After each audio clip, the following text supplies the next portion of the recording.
Muuten ero Portugalin eroja muuten on, mutta molemmat on sukulaiskieliä, kun on eesti, viro ja suomen kieli. Portugalaiset lausuvat paljon pehmeämmin, ehkä vähän semmoinen tiettyä melodiaa. Espanjan kieli on vahva kieli, on vahvat konsonantit, vahva kova R. Hyvä esimerkiksi on sana koira on esimerkiksi perro, ja se on täysin arvoituksellinen. Kielitutkijat ei tunne koirasanan tarkkaa etymologista alkuperää. Tiettyjen kielitutkijoiden mukaan sillä ehkä voisi olla baski-alkuperä. Toiset väittävät, että se tuli siitä muinoisesta jo kadonneesta iberien kielistä.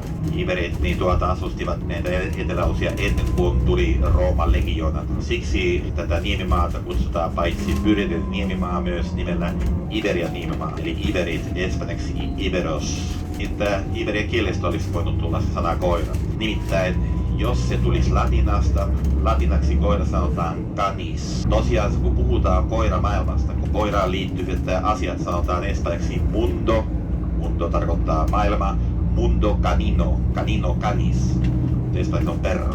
Nyt ajetaan kohti Elvira-nimistä vuoristo, näkyy suoraan edessämme. Sen korkein kohta on 1319 metriä merenpinnan puolella. Takimainen vuoristo, mikä näkyy tuolta vähän kauempana, niin se on 1609 metriä korkea. Tulemme näkemään junaradat. Ja sanon junaradat monikossa, koska siinä on kaksi vierekkäin. Tavallinen junaverkosto on vähän puutteellinen, koska kysyntää on esimerkiksi meillä rannikolla on vain 30 kilometriä junarataverkostoa. Ferrocarril, espanjaksi ferrocarril taas latina. Ferro, ferrum, hierro. Hierro, espanjaksi ferro. Huomaatte taas se vahva R. Espanjan rautatieyhtiö, valtion rautatieyhtiö on Renfe. Kohta tulee näkyviin molemmat. Nimittäin vieressä tulet tekemään myös luotijunan radan. Rataleveys, se oli ennen vanhaa ongelma. Meillä on sama ilmiö kuin teillä Suomessa.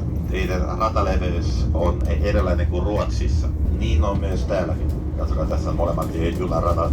Ja on satsattu paljon rahaa luotijunaan. Siitä tekee kritiikkiä jotkut alan asiantuntijat, joten mielestäni pitäisi parantaa tätä tavallista rautatieverkostoa. Nimittäin se on puutteellinen. Tämmöinen pieni pätkä moottoritietä. Mehän tulemme ajamaan koko ajan sitä 2 ajorataista valtatietä. Kohta kun päästään tuolle toiselle tielle, siitä erkanee toinen kohti Cordovaa. Tämä auringonvalo tulee häikäisemään, aurinko paistaa sieltä Sierran suunnasta. Tässä tulee semmoinen kohta, mistä käsin näkyy aika hyvin Sierran keskiosaksi, Sierran 3 korkeinta huippua.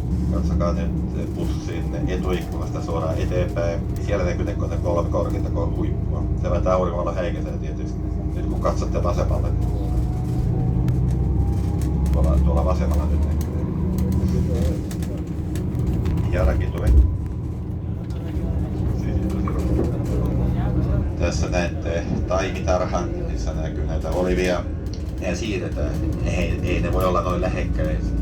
nimittäin niillä on aika laaja pinnallinen juuristo. Taimitarha on Espanjan Vivero ja paljon näitä poppeliviljelmiä, joita kastellaan. Se on se suuri ongelma Välimeren maissa.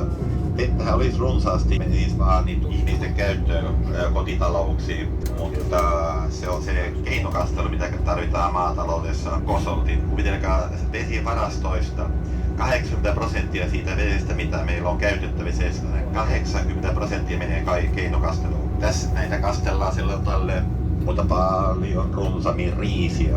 Espanjalla ei ole riittävästi riisiä peittääkseen oman kysynnän, vaan 40%. Loput 60% tuodaan ulkomailta. Semmoisia viljelmiä niin kuin papaja, mango, rannikolla viljellään avokado, hedelmää, Japani, mispeli ja mangoa. Ne tarvitsevat myös kosolti kasteluvettä.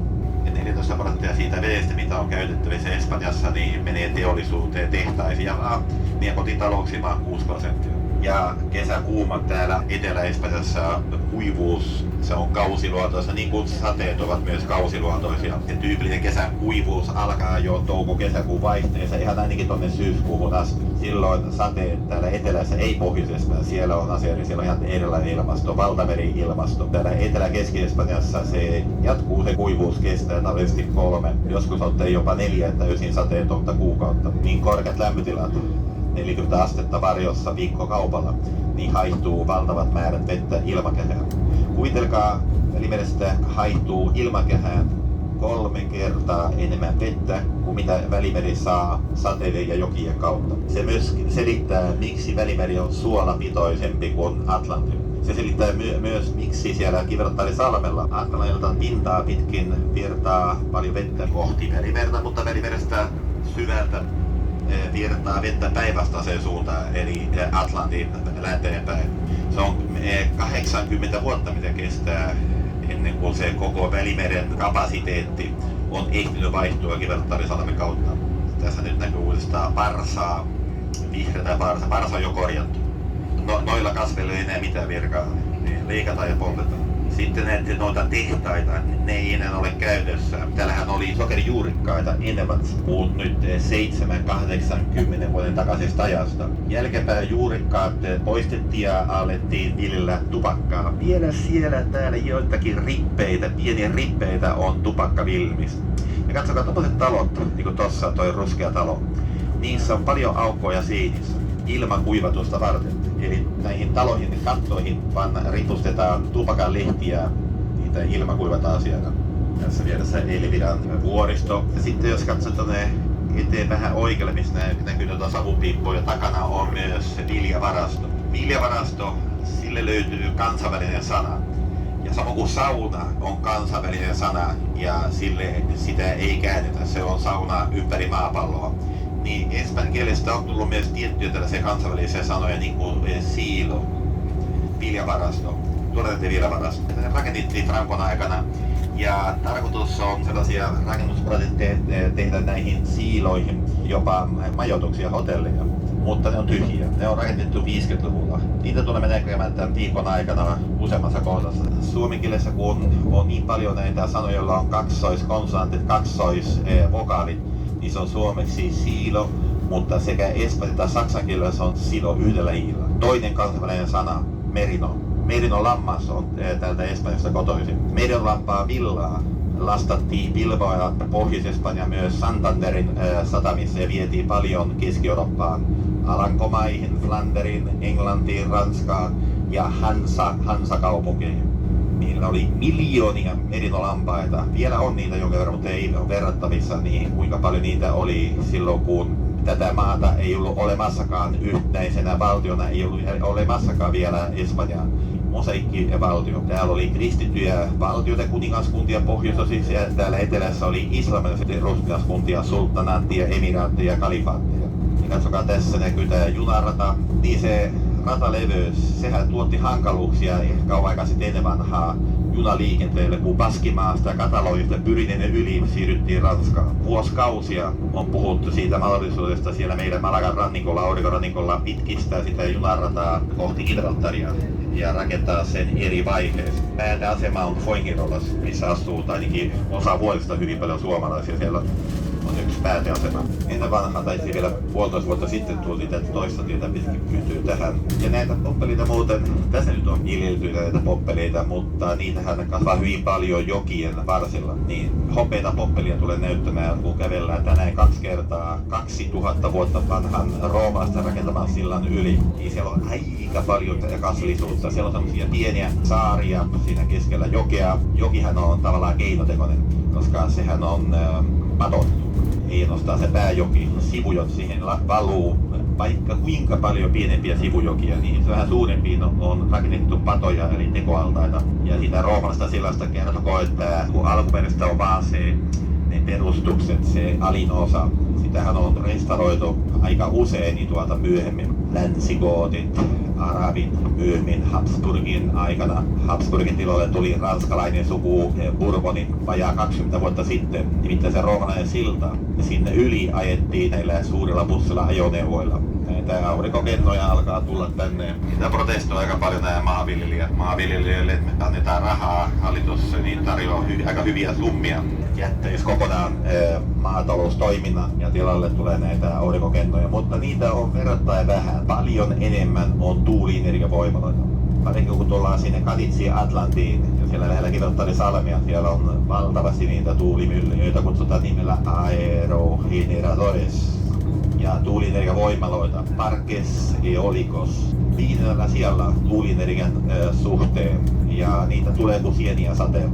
Mehän tulemme näkemään kyllä näitä termo-aurinkoenergiavoimala. Siitä sitten kerron, kun Cordobasta jatketaan matkaa kohti Sevillaa. On vesihyörytorni, minkä lämpötila on 600 astetta. Siellä on natriumia, siellä se tuottaa sähköä myös yöllä.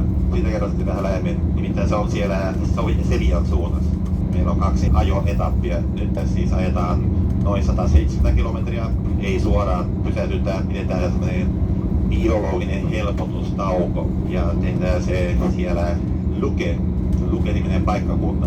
Tai entinen rautatieasema, mikä ei purettu. Sinne osti perhe, on nyt 3. sukupolvi, joka omistaa sen ja näin sunnuntaisiin sinne tulee hyvin paljon espanjalaisia perheitä syömään. Se on vielä meillä traditio. Kokoonnutaan sunnuntaisia ja pyhäpäivissä syödään yhdessä. Mutta ruokailuaika tietysti täällä on vähän myöhemmin ilmasto-olosuhteista johtuen, muuten siitä puheen ollen. Tänään ohitamme niin Espanjan kaikkein kuumimman paikkakunnan. Jos teillä on se kartta, niin karttaan olen merkinnyt, se vähän voi kuulostaa hassulta, Andalusian paistipannu. Siellä on kyllä todettu, että munat ovat paistuneet katukäytävällä. Esija on paikkakunnan nimi, hyvin fiksu kyllä, se on perintökohde sen keskusta. Me ohitamme sen, kun Cordobasta jatketaan matkaa Sevillaan. Siellä Guadalquivirin jokilaaksossa sillä on oma ilmasto, mikroilmasto. Ongelma ei ole ainoastaan kuumat päivät, vaan kuumat yöt. Ei mikään harvinaisuus, että yön alhaisimmat lämpötilat on 28-30 asteen tienoilla minimilämpötilat. Se on Mannerheimin kaikkein kuuminta aluetta, Guadalquivirin jokilaakso. Tänäänkin ylilämpötila tulee olemaan siinä 32-33 astetta varjossa. Suomessa puhutaan, yhtäkkiä tulee takatalvi, niin täällä tulee näitä takakesiä kautta aikojen. Ja siitähän on tullut tämmöinen kansan kehittämä nimi tälle takakesälle. Veranillo de San Miguel. Mikael on arkienkeli. Nimittäin nyt ihan muutaman päivän kuluttua siis juhlitaan arkienkeli Mikaelin juhlaa. Se on myös Torremoliuksen juhla. Veranillo de San Miguel. Ja siitä puheen ollen Miguel, Gabriel, Rafael, Raquel, Isabel. Ne on kaikki hebrealaisia nimiä. Niin kuin huomaatte näissä etunimissä, ja se koskee molempia, maskuliini- ja feminiininimiä. Yhteistä on näissä nimissä, että 2 viimeistä kirjainta on aina EL, El, Miguel, Raquel, Gabriel, Isabel, Rafael. Isäni on nimeltään Rafael. Painotus, aksentti viimeisen tavoin. Nimittäin suomeksi olisi Rafa ja Miguel no, se olisi se Mihail. Esimerkiksi tuolla Cordobassa tulit tekemään joka puolella arkienkelin Rafaelin patsaita. Hebrean kielestä kun kääntää, mitä tarkoittaa Rafael, tarkoittaa Jumala parantaa tai Jumala on parantanut. Tai Miguel, kuka niin kuin Jumala. Manuel, Jumala valittu. El tarkoittaa Jumala, siis hebrean kielessä. Myöhemmin tulee kertomaan teille näistä olivipuista. Tää on ihan alkumaku. ihan kilometrikaupalla. Tää on maapallon suurinta oliiviviljelyaluetta. Taisin jo mainita toissapäivänä. Yhteensä täällä kasvaa 260 miljoonaa oliivipuuta. Rooman aikana 5 miljoonaa oliivipuuta. Se oli merkittävä oliivivilin tuotanto jo Rooman valta-aikana. Me ollaan jo vähän yli 800 metriä merenpinnan yläpuolella. Nämä kestää muuta pakkasta.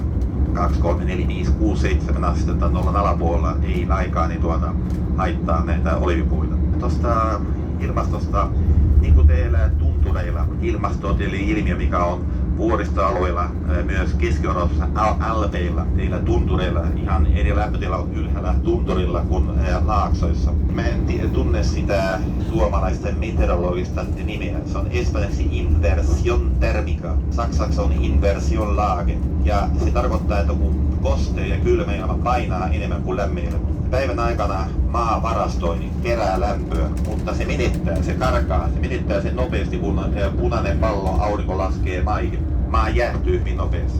Kylmä ilma, viileä, kostea ilma painuu alas, kun se painaa enemmän, ja lämmin ilma nousee ylös. Jos ei ole pilvipeitettä, se karkaa nopeasti ylös. Näin syntyy tällaisia lämpövyöhykkeitä. Niin kuin tiedätte, mitä korkeammalle mennään, periaatteessa teoriassa pitäisi laskettelu riitellä korkealla vuorella olla kylmempää. Niin tavallisesti on, mutta joskus se on päinvastoin. Alhaalla Granadassa esimerkiksi tai Madridin pohjoispuolella on myös useampia talviurheiluhiihtokeskuksia, jolloin korkeita vuoristoa, ei niin korkea kuin siellä, mutta siellä on se sama ilmiö. Ylhäällä vuorella on plusasteita, nollan yläpuolella 3, 4, 5 astetta ja yhtä aikaa alhaalla niin on miinusasteita. Tapahtuu myös tuolla Granadassa. Se nimi on espanjaksi inversion thermica. Paljon on sanastoa ilmastotieteessä, mikä tulee ei latinasta, vaan muinaiskreikan kielestä. Tästä vähän matkaa eteenpäin vaihtuu maakunta. Siirrymme seuraavaan provinssiin. Maakunta espanjaksi on provinssi. Niitä on kaikkiaan 52. Nämä useammat provinssit muodostavat ei läänin, vaan itsehallintoalueen. Monilla Espanjan itsehallintoalueilla käytetään tätä nimeä, mitä vieraksuu vähän suomalaiset. Suomalaisittain se lausutaan ihan toisella tavalla. Junta de Andalusia. Andalusian parlamentti, hallitus on Sevillassa. Se on Andalusian pääkaupunki. Ja se on junta, ei junta. Suomalaiset hyvin osa samoin kuin saksalaiset liittävät sen sotilashallituksiin. Totta on, että historiassa ennen vanhaan myös näitä sotilashallituksia kutsuttiin nimellä juntas militares de gobierno. Government gobierno hallitus. Mutta niin kuin sanoin, itsehallinto on, sanotaan esimerkiksi Junta de Andalusia, Junta de Castilla-La Mancha, pääkaupunki Toledo, Junta de Castilla y León ja niin siis autonominen hallitus. Andalusia kuuluu 8 maakuntaa. Sen olen merkinnyt tuohon karttaan. Ne kaikki tunnituimmat ovat Malaga, Sevilla, Córdoba, Granada, mutta mehän siirrytään kohta semmoiseen maakuntaan, minkä nimi ei ole lainkaan tuttu. Etymologisesti sen nimi perustuu arabin kieleen. Jaén provincia. Se on kirjain, se lausutaan ha, eli hota on se kirjain espanjaksi. Jaén. Samoin kuin Sevilla. Muslimien mauriantama nimi Sevillalle oli Hisvilla Sevilla. Eli Malaga, Granada, Córdoba, Sevilla. Mutta kuuluu myös tää Jaén, ihan kohta tullaan Jaénin provinssiin, mikä on Espanjan ja myös maailman alue, missä viljellään eniten niin oliivipuita. Enemmän kuin Granadassa, enemmän kuin Sevillassa tai Córdobassa. Pelkästään jo Jaénin provinssissa on kaiken kaikkiaan 60 miljoonaa oliivipuita. Eli kuvitelkaa semmoinen kuriositeetti, siellä Jaénin provinssissa kasvaa enemmän oliivipuita kuin koko Italian valtiossa. Tuolla oikealla puolella, ja sen halusin myös mainita, näkyy torni ihan tuolla korkealla vuoren huipulla.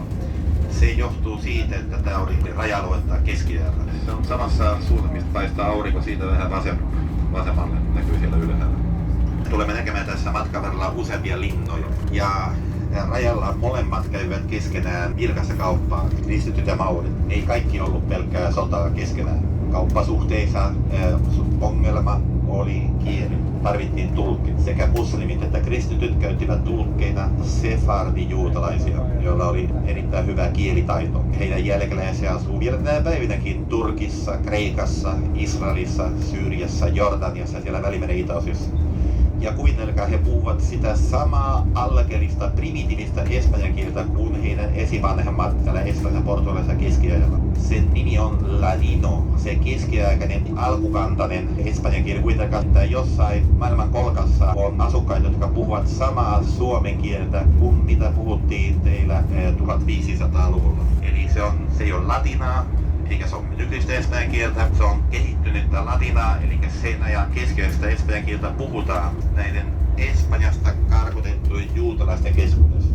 Tulemme näkemään useampia näitä mauriaikaisia linnoituksia Alcazaba. Mehän nähtiin siellä Malagassa. Tullirakennuksen lähettyvillä oli Alcazaba. Se on arabikielessä Kasbah. Kohta tulee näkyviin ensimmäinen osuuskuntaan kuuluva oliiviöljytehdas. Ja kohta tulet tekemään pieni kyltti vihreää väriltä, missä lukee Provincia de Jaén. Vielä unohtui, mainitsin 6 maakuntaa Almeria, missä on mini Hollywood, Euroopan kuivin alue, missä on ne suuret kasvihuoneet tuolla rannikolla. Ja sitten se Unhola jäänyt ikävä tuntee Espanja, mutta siellä ei ole ulkomaalaisille kovin paljon kohteita. Eli Huelva. Huelva on Portugalin algarven kieli. Eli se viesti, kun meillä mennään tuonne länteenpäin. Siellä on se paikkakunta, mistä Christopher Columbus Huelva provinssissa sijaitsee Palos de la Frontera, mistä hän lähti liikkeelle Atlantin yli uudella laivoillaan. Eli La Niña, La Pinta ja Santa Maria. Tuossa toi korkeampi kohta, tuolla se alkaa näkyä se Granadan ja Jaénin maakuntien välinen raja. Ja heti sen jälkeen tulee näkyviin oliiviöljytehdas. Oliiviöljymaailmaa, tässä nyt lukee Provincia Jaén ja tuolla on se tehdas. Muuten siellä vanhassa rautatieasemassa, onko jo toiminut jo 6-70 vuoden takaa rustikaalisena ravintona. Siellä on valtava oliiviöljyvalikoima. Saksalaiset kysyy, mistä voisi ostaa hyvää oliiviöljyä. Ostakaa se sieltä. Siellä on myös luomuoliiviöljyä valikoima valtava. Saat tähän kaikista kaupoista. Me ihmetellään, miksi se oliiviöljy on kohonnut sen hinta ihan pilviin. Vielä vuosi sitten 4 euroa. Nyt se on 8 euron tienoilla. Väitettä, kun on ollut niin kuivaa, niin oliivituotanto kun oli pienempi. Mutta Saksassa niin myydään meidän heille lähettämään espanjalaista oliivia. Sen hinta Saksassa on alhaisempi kuin meillä. Ja meillä on ylituotantoa ihan mielettömästi. Jos halutaan olla tarkkoja, 49% koko maapallon oliivituotannosta tulee täältä Espanjasta. Väitetään, että muutaman kuukauden kuluttua ensi vuoden puolella jossain vaiheessa pitäisi laskea niihin tavallisiin lukemiin tarpeeseen hintaan, mikä tavallisesti on ollut noin 4 euroa litra. Saadakseen litran verran oliiviöljyä tarvitaan 5 kiloa oliivia. Eli oliiviöljyn pitoisuus on 20%. Niin halusin täsmentää yleensä, koska siinä on väärinkäsityksiä. Kaikki maapallon satoja oliiviöljylajia on saatu aikaan, kun on jalostettu. Siinähän on ollut hyvin tärkeä se luonnonvarainen oliivi. Nimittäin luonnonvaraisia oliivipuita kasvaa luonnossa. Ne ei ole ihmisten kehittämiä. Ne on vähän erilaisia. Hiukan niillä on pienemmät ja kapeammat lehdet. Niihin on ympetty näitä viljeltyjä oliiviöljylajeja saatu lisää jalostuksen myötä. Tässä on useampia kohtia, missä on tutkia. Myöhemmin näytän teille, missä on tutkaa. Joskus ihan helikopterista käsiin mitataan ajoneuvien nopeuksia ja sitten se sakko tulee suoraan postin kautta kotiin. Me ollaan nyt runsaat 900 metriä merenpinnan yläpuolella. Aina kun näette tällaisia lehtipuita kiemurtelevat maiseman keskellä on puro tai joki. Joki on Espanjan rio, mutta sitten semmoinen kuiva joen uoma, missä on vettä hyvin lyhyellä ja ehkä muutaman viikon ajan, varsinkin tuolla puoliaavikolla, missä on mini Hollywood, Almerian provinssissa siellä takana on se Manner-Euroopan kuivin ilmasto.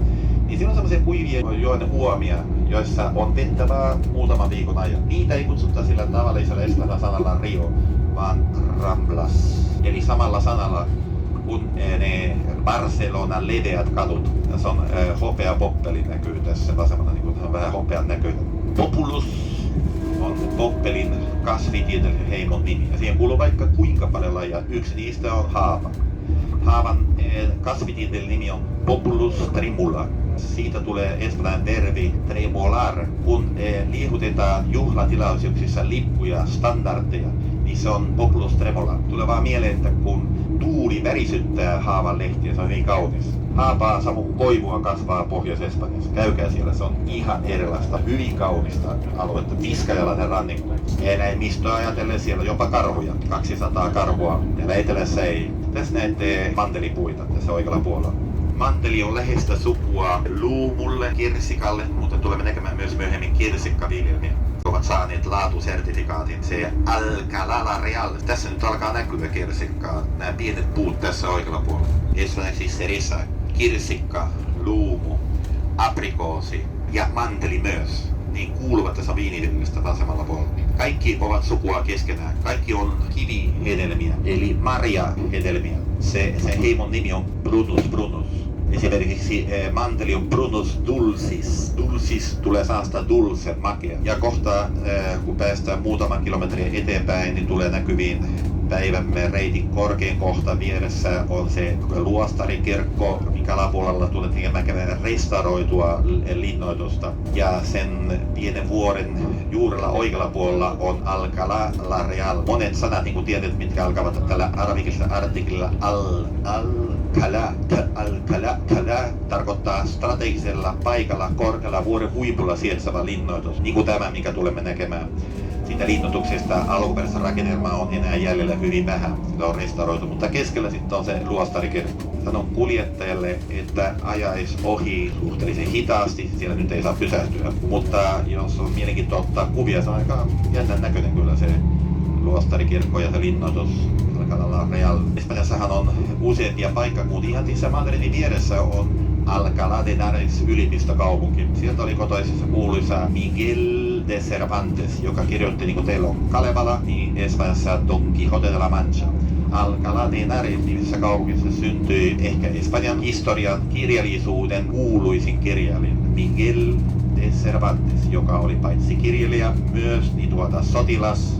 Hän osallistui Lepanto-taisteluun turkkilaisia vastaan ja hän oli myös kuninkaan veronkantaja. Hän oli väliaikaisesti vankilassa Sevillassa tai verotukseen liittyviä epäkohtia. Sevilla vankilassa kuulemma hän aloitti Don Quijote de la Mancha teoksen kirjoittamisen.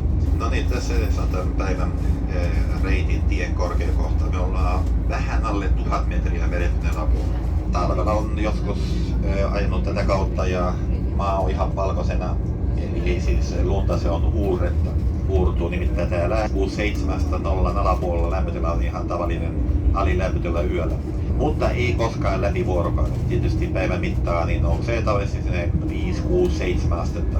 Kylmimmillään, siis tarkoitan tammikuussa. Huomattavasti kylmempi on se lauha Välimeren ilmasto tuolla aurinkorannikolla. Suuria korkeuseroja, näin ollen on hyvin paljon ilmastoja ja myös mikroilmastoja. Kohta tulee näkyviin kirsikkaviljelykset saaneet laatupalkinnon, eli Certificado de Calidad. Siitä puheen ollen, vaikka ette osaisi espanjan kieltä, niin voitte käyttämällä tieteellisiä käytännöllisiä nyrkkisääntöjä itse kääntää suomalaiset sanat espanjan kieleen. Suomalaiset sanat, joiden pääte on eetti, niin tahtoo olla ei alkuperäetimologisesti suomalaisia sanoja, vaan lainasanoja. Tulee mieleen 3 esimerkkiä. Majesteetti, kuriositeetti, autoriteetti. Ne on espanjaksi. Alkuosa on sama, mutta se eetti poistuu ja tulee aina tilalle dada.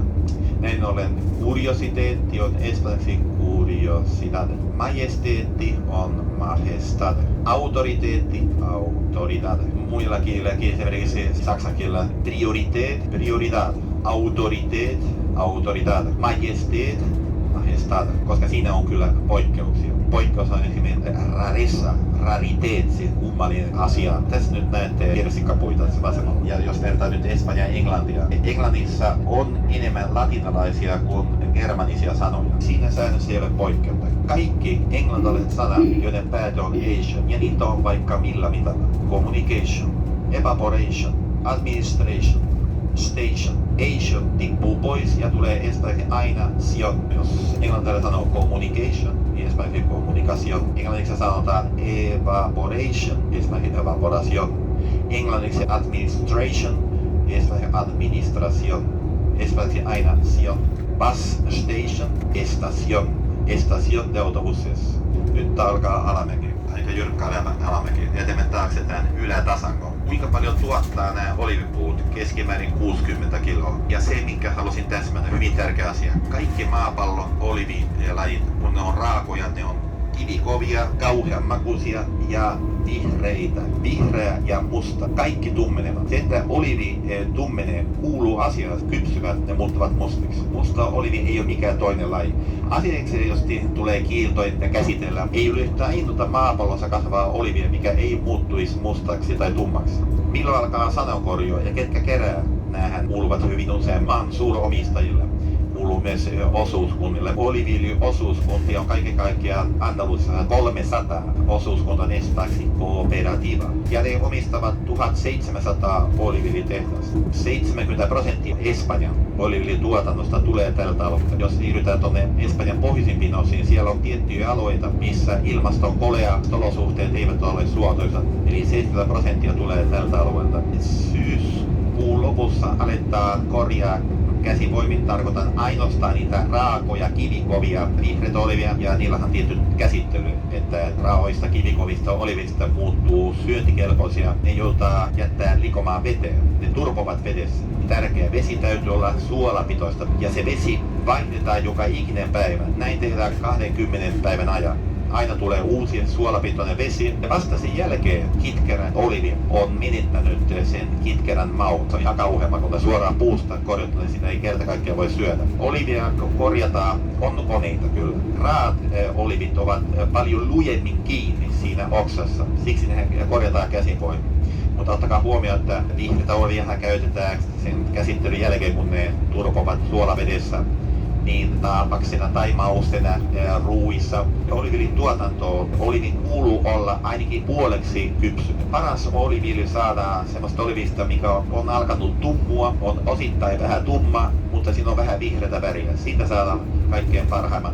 Saadakseen litran oliiviöljyä tarvitaan 5 kiloa oliiviöljyä. Teoriassa raasta oliivista saa myös öljyä, mutta se tarvitaan niin paljon enemmän olivia, peräti 2-13 kiloa saadakseen litran verran oliiviöljyä. Hedelmäliha sen sisältä poistetaan se kivi. Sehän myös puristetaan ja tehdään rehua eläimille. Jopa olivin jätteistä tuotetaan sähköä. Kaikki olivista on käyttökelpoista. Tämä on Välimeren sitkeä puu, ei vaadi viljavaa maata, kasvaa suhteellisen karuilla alueilla, niin kuin huomaatte, jyrkillä rinteillä, ja kestää hyvin tätä pitkää kuivuutta ja korkeita lämpötiloja, ja kasvaa hyvin hitaasti. Teoriassa, kun olivipuu on 4 vuotta vanha, niin voi saada ensimmäisen pienen minimaalisen sadon. Täytyy odottaa ainakin se 30 vuotta ennen kuin saadaan kunnon sadon, ja vieläkin kauemmin. Olivipuun elinaikana parhaimmat korkeammat sadot saadaan, kun olivipuun ikä on 50 ja 80 välillä. Sitten kun ikää tulee oliville 100 ja yli 100 vuotta, teoriassa olivipuusta voi saada satoja vuosia satoa. Tuotanto se laskee, kun puu on yli 100 vuotta vanha. 1000 vuotta vanhoja luonnonvaraisia olivipuita kasvaa täällä, mutta paljon vanhempia Kristuksen aikaisia 2000 vuotta vanhoja olivipuita. Niin vanhoja ei kasva täällä Espanjassa, mutta kyllä Libanonissa ja Israelissa. Eli Alhambra sanoi, että toinen puu, mikä elää erityisen iäkkääksi, on toi marjakuusi. Eli voi elää tuhansia vuosia. Olivi kasvaa vielä hitaammin kuin tammi. Siitä puheen ollen, vaikka ei ole keski-eurooppalaisen tammen näköinen. Tässä on rautatammi, tässä oikealla puolella. Tuo ikivihreä. Niissä kasvavat tammen terhot on mannaa sioille. Oli sitten valkoinen tavallinen sika tai villisika tai se jalostettu tumma iberallinen sika. Ne rakastavat tammenterhoja. Tammenterhosta tehtiin myös liköriä. Tietysti kaupoissa myytiin licor de bellota. Tarkoittaa kahdella L. Bellota on tammenterho. Suomessahan on myös kaupunki, mikä kantaa tammen nimeä, eli Tammisaari. Nyt on vähän nousua. Kohta tulemme näkemään vähän viljeltyä mäntyä, tämmöinen pieni metsikkö. Se sama kuin mantelia ja olivi sopeutunut hyvin tähän ilmastoon. Ja sitä kasvaa aika paljon, jos menette Kreetaan, Syyria, Jordaniaan, eli Aleppon mänty. Lyhkäiset, ne ovat paljon pieniä käpyjä. Kanaran männyllä, mustalla männyllä tai pinjamännyllä, niillä on paljon pitemmät neuloset. Mainitsin tästä männystä, koska jos katsotte bussin etuikkunasta tuonne korkealle, niin siellä on sitä istutettua Aleppon mänty metsikköä. Sen tieteellinen nimi on Pinus alepensis. Aleppo on kaupunki ikivanha. Jotkut historialliset väittävät, että se on yksi maapallon vanhimmista kaupungeista. Se sijaitsee Syyriassa. Kutsumme tuota mäntylajia myös nimellä Pino. Pino tarkoittaa mänty. Pino de Aleppo. Tuolla näkyy noita hylättyjä taloja, ikävää ilmiö, mutta vielä tänä päivänäkin autioituu maaseutu. Nuoret muuttavat maaseudulta kaupunkeihin. Mitä rauniota näkyy siellä täällä. Niin kuin huomaatte, on oliivipuiden väli 80 metriä. Ennen vanhaa näiden oliivipuiden välikköihin viljeltiin muutakin, niin kuin viljaa tai viiniviljelystä, niin kuin esimerkiksi Kreikassa tehtiin. Mutta niin kuin sanoin, jo pitkän ajan takaa on tällainen käytäntö, että maatyöläiset traktoreineen päästäkseen näihin oliivipuihin. Rikkaruohot poistetaan. Ongelma on tietysti erosio. Se on se suuri ongelma, kun tulee kovalla voimalla lyhyessä ajassa valtavat määrät vettä. Se huuhtoo hyvin paljon humusta. Erosion myötä näin väittää tiedemiehet, että Espanjassa menetetään 1000 miljoonaa tonnia maata. Osa jokien kautta päättyy Välimerinaan ja Atlantiin. Näitä olivipuita ei yleisesti katsoen kastella, on kuitenkin pieni pinta-ala. Siis Espanjassa nyt ei kerta kaikkiaan olisi riittävästi vettä kastellakseen nämä 260 miljoonaa olivipuuta. Mutta on pieni osa niistä, ja varsinkin jos on kuivia vuosia, niin tulee paikoin näkymään sellaisia pitkiä, kapeita, mustia letkuja näiden puiden välissä. Sieltä valuu pikkuhiljaa niin vesipisaroita. Sellainen säästeliäs keinokastelusysteemi, mikä ei keksitty täällä Espanjassa. Se kehitettiin alun perin vuosikymmeniä sitten Israelissa. Ja Israelista sitten se levisi muualle Välimeren alueella, missä on toi mutka suora edessämme, ne on vähän korkeammat puut, on rautatammia. Joskus asiakkaita on kysynyt multa, no Manu, mikä puu voisi parhaiten edustaa Espanjan ja myös Portugalin luontoa, tai pyritään Iberian niemimaan luontoa, tämä puu. Se on hyvin yleinen. Sitä kasvaa ihan kaikilla Espanjan alueilla, Kanarian saaria lukuun ottamatta, mitkä kuuluvat ihan erilaiseen bioilmastolliseen vyöhykkeeseen, me huomioon, että siinä on yli 1000 kilometriä matkaa linnutietä. Siellä muuten kasvitieteellinen symboli on lohikäärmepuu. Virallinen nimi on Traaki, Drago, 1000 vuotta vanha yksilö, Ico de los Vinos, Tenerife Azar. Se on niin kuin sanoin, kuuluu ihan erilaiseen bioilmastolliseen vyöhykkeeseen kuin tämä Manner Espanja. Tämä oli keskellä raja-aluetta, niin sielläkin näkyy mauriakäinen linna, eli Alcazaba. Kun päästään vähän matkaa alaspäin, taas vaihtuu maakunta. Eli siirrymme täältä Jaénin provinssin eteläreunasta Córdoban provinssiin. Siellä tuossa näkemään pienen puro, minkä reunassa kasvaa hyvin paljon tamariskia. Sitä kasvaa myös Marokossa Pohjois-Afrikan puolella ja siinä on hyvin pieni lehti. Ja siro joko vaaleanpunainen tai valkoinen kukka. Niitä on kahta lajia. Yhteen tulee vaaleanpunainen, toinen tulee valkoinen kukka. Se on hyvin sitkeä pensas, se kestää hyvin suolaa kuivuutta. Mutta sen tulemme näkemään vähän kuluttua. Paras öljy laadullisesti on se ensimmäisestä puristuksesta saatu neitsyöllinen öljy. Jos Suomessa ja Saksassa sanotaan kylmä puristettu oliviöljy, niin espanjaksi se on aceite de oliva virgen neitsyöllinen. Ja sitä on kahta sorttia. Aceite de oliva virgen ja vielä parempi, jos tulee siihen extra. Aceite de oliva virgen extra. Mielestäni ikävä, että ei enää oliviöljypulloissa, missä on etiketti ja siinä on erilaista tietoa koostumuksista. Ennen se oli pakollinen. Laki pakotti näitä oliviöljypullottajia, valmistajia, niin tehdä sen merkinnän, että siihen tulisi myös se maksimihappomuustaso. Nimittäin mitä alhaisempi on oliviöljyn happamuustaso, espanjaksi happamuustaso on acides maxima 0,1. Sitä alhaisempaa ei ole olemassakaan. Delicatessen, eli tavaratalous Corteglissa, se on semmoinen gourmet-osasto, missä löydetään se kaikkien parhaimman 0,1, mutta se on erityisen harvinainen, äärimmäisen harvinainen. Mutta 0,2, 0,3 ja 0,4 vieläkin on hyvä. 0,2 on erittäin hyvä, 0,2, 0,3, mutta älkää etsikö sitä happamuustasoa, koska valitettavasti se ei ole pakollinen, se ei lue enää niissä etiketeistä. Acides maxima. Niin neitsyöllistä kylmäpuristettua oliviöljyä ei kannata käyttää paistoksiin. Miksi? Koska kun oliviöljy nousee lämpötila 170 asteeseen, niin siinä kärsii se öljy. Siis se öljy sitä kannattaa käyttää salaatteihin kyllä raakana. Kun se kuumenee, se menettää hyviä ominaisuuksia. Tässä on korjuu, nämä keräjät.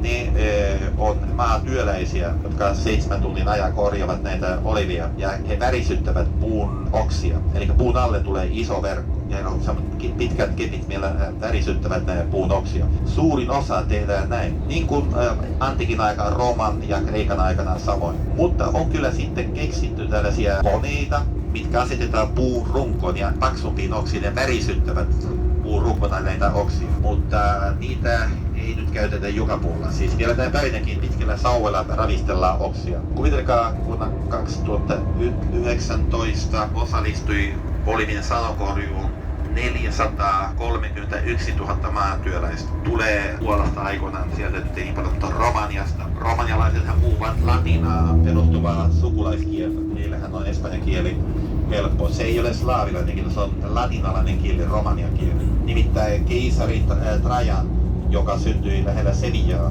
vallotti Romanian. Se vaan, että silloin Roman aikana Romania ei ollut nimeltään Romania, vaan Dacia, Dacia. Ja Romania se onhan tulee Marokostakin. Se nyt ei merkitse, että ei olisi näitä paikallisia espanjalaisia maatyöläisiä, mutta heitä on aina verrattain vähemmän. Palvelusektorissa tietysti on paremmat palkat, ei tämä lyö leiville, mutta on huomioon kuinka paljon on kallistunut Espanja vuosien mittaan. He ansaitsevat semmoinen 60 € per päivä, työskentellä 7 tuntia. Osuuskunnille kuuluu näitä maita ja sitten on tämä maan suuromistus. Espanjassa viljelysmaa on yksityistä. Espanjassa hallitsee yksityisomistus. Vain alle 10% Espanjan viljelymaasta kuuluu joko kunnille tai valtiolle. Mutta toinen asia on, että kuinka suuret nämä tilat on. Siinä on suuria eroja Pohjois- ja Etelä-Espanjan välillä. Täällä Etelä-Espanjassa on näitä suuria tiloja, joita oli jo Rooman aikana kuitenkin keisari Neron neuvonantaja, ministeri ja ehkä Rooman historian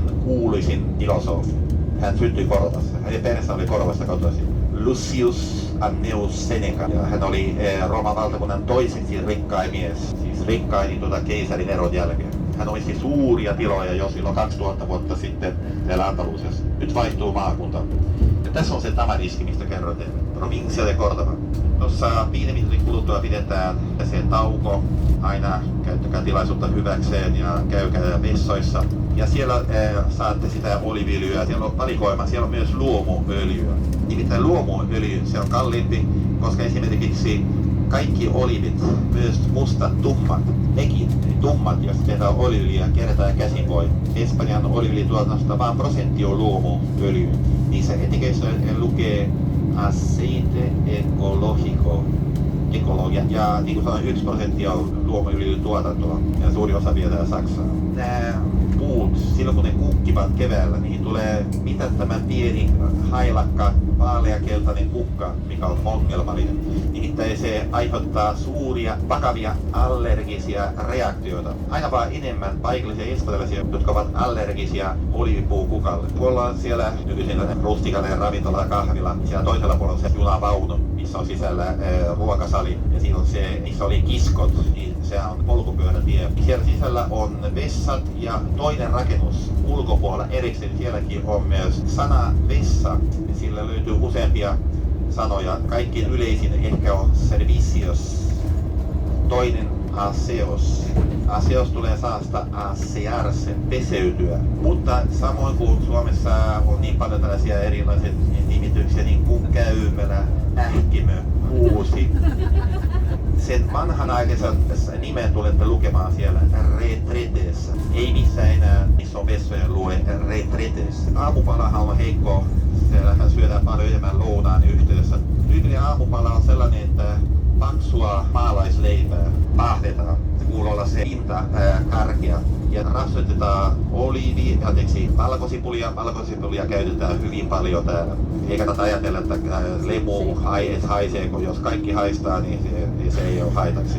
Syökää valkosipulia, se on erittäin terveellinen. Ja rapsutetaan valkosipulia ja runsaasti oliiviöljyä päälle. Vähän tomaattia, eli sitä tomaatin lientä. Ja sitten pieniä ohuita serranokinkun siivuja. Tämä on hyvin suosittu aamupala. Sen nimi on Bocata Catalana. Catalana lähtöisin Barcelonasta Kataloita. Toinen on, jos mitä ajatellaan, kahvia. Aika paljon tällaisia eläkeläisiä. Varsinkin miehiä, jotka suosivat carajillo. On pelkkää mustaa kahvia, mihin tulee joko brändiä tai sitten anista.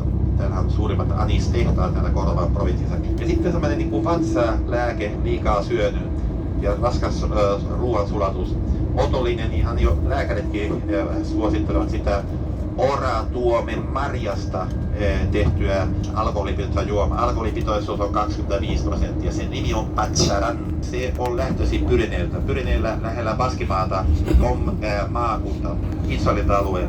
minkä nimi on Navarra. Ehkä se ei kerro teille paljon, mutta Pamplona, missä hullut miehet juoksevat härkien edessä. Keskiällä Navarra oli valtio, se oli kristitty kuningaskunta, sillä oli jatkoa Ranskan puolella. Sieltä on lähtöisin se Pyrineiden vieressä, rajan vieressä, oratuomea. Ja oratuomen marjasta on tehty tätä bacharania. Sitä löydettiin kaikista elintarvikekaupoissa, kahviloissa, ravintoloissa joka puolella, ympäri maata. Se on hyvin suosittu. Se on punainen väriltä. Tuolla näkyy rinteellä luke ja alhaalla, missä nyt ihan kohta puolin pysähdymme ja pidetään taukoa noin parisenkymmentä minuuttia. Niin näiden oliivipuiden väleissä on jonkin verran tienriistaa. Vaikka paikoin näissä oliivipuiden reinossa ja näiden maateiden lähettyvillä on kylttejä, mitkä rajavat näitä metsästysreviirejä, metsästyspiirejä. Ja ne ovat pieniä punainen, tässä esimerkiksi edesoiko, tai toisena niissä lukee Coto Privado de Casa. Privado, privati, yksityinen. Coto Privado de Casa. Tämä sana setalla tarkoittaa metsästys. Casa Mayor, suurriista. Casa Menor, pienriista. Viljelmillähän on aika paljon kaninia. Espanja tarkoittaa, tämä nimimaan nimi Hispania, kaninien maa. Rusakkohan on, mutta paljon vähemmän. Katsokaa raunioita bunkkerista suoraan edessämme. Ne ovat peräisin Espanjan sisällissodan ajoilta. Tuolla missä näette nuo Alepon männyt, siellä takana on se pysähdyspaikka. Kun jatketaan täältä kohti Korvaa, loppumatka se taittuu noin 45 minuutissa. On paljon ihmisiä, kun tänään on sunnuntai.